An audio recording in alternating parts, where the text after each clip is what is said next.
What about sunrise? What about rain? What about all the things that you said we were to gain? What about killing fears? Is there a time? What about all the things that you said was yours and mine? Did you ever stop to notice all the blood we've shed before? Did you ever stop to notice this crying earth, this weeping shore?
Атадан балаға мирас болып келе жатқан табиғатымызды көздің қарашығындай сақтап, анамыздай аялап, келе жатқан ұрпаққа таза күйінде жеткізуіміз қажет.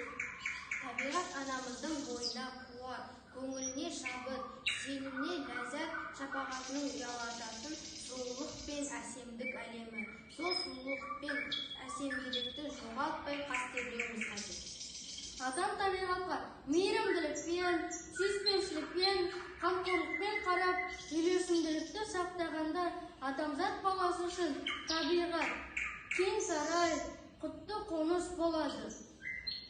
Сондықтан да табиғатты немқетті қарамауға, онымен санаспау, ана сөзін ақтамағанмен пара-пар. Адам баласы табиғаттың ең ұлы перзенті бола тұра, ең ұлы қорғаушыста болатын естен шығармайық. Жер бетінде жалғыз ағаш, жалғыз көл, жалғыз өзен қалғанда өміріміздің қаншалықты қажеттілігін түсінеміз.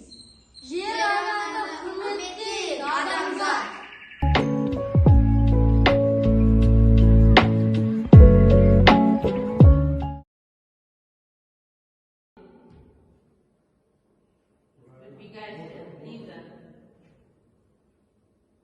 Угу.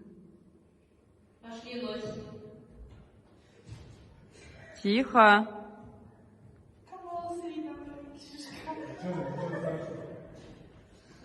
Все равно поставить видео с природой, и пусть они на этой природе там танцуют и все такое. Даша?